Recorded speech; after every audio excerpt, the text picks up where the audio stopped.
آج کل ہر بندہ کہتا ہے میں سچا ہوں. بعض اوقات کسی کے سامنے اس کی نہ چلے تو قسم اٹھا کے کہتا ہے وہ یار قسم کے اعتماد کر لے میرے تو نہیں کرنا. وہ اتنا ہی بندہ ہوتا ہے. ہر بندہ اپنے آپ کو سچا کہتا ہے. کام جھوٹوں والے کرتے ہیں. آپ ریڈیو والے کے پاس کھڑے ہو جائیں, آپ عدالت میں چلے جائیں, وہاں جھوٹوں کی لائن لگی ہوتی ہے, لیکن وہ جھوٹے بھی کہہ رہے ہوتے ہیں میں سچا ہوں. یہ ریڈی والے صبح سے لے کے شام تک قسمیں اٹھا رہے ہوتے ہیں, کہتے ہیں میں سچا ہوں. وکلا روزانہ جھوٹ بولتے ہیں, کہتے ہیں ہم سچے ہیں.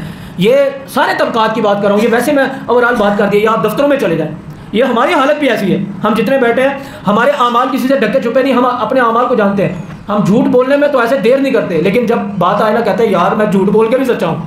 ہم کہتے ہیں جھوٹ بولنے کے بعد یا سچ بول, کہتے ہیں جھوٹ بولنے کے بعد بھی کہہ رہے ہوتے ہیں اپنے بارے میں دلیل دے رہے ہیں, خود دلیل دے رہے ہیں. کوئی نہیں دلائل دے رہا, اپنے بارے میں دلائل دے رہے ہیں میں سچا ہوں.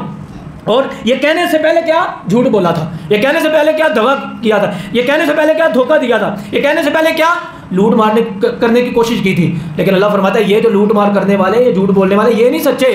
سچے وہ ہیں جو میری بارگاہ میں آ کے روتے ہیں, جو رات کو سارے لوگ سو رہے ہوتے ہیں, وہ آ کر کہتے ہیں مولا سارا دن تو لوگ دیکھتے ہیں, لوگ ہمارے پاس بیٹھتے ہیں, لیکن مولا اب کوئی نہیں دیکھ رہا, اب ہمیں معاف کر دے. یہ ان کی علامت اللہ تبارک و تعالیٰ نے بیان کی. تو ہم نے ان کے ساتھ ہونا ہے, سچوں کے ساتھ, یہ ایرے گارے کے ساتھ نہیں.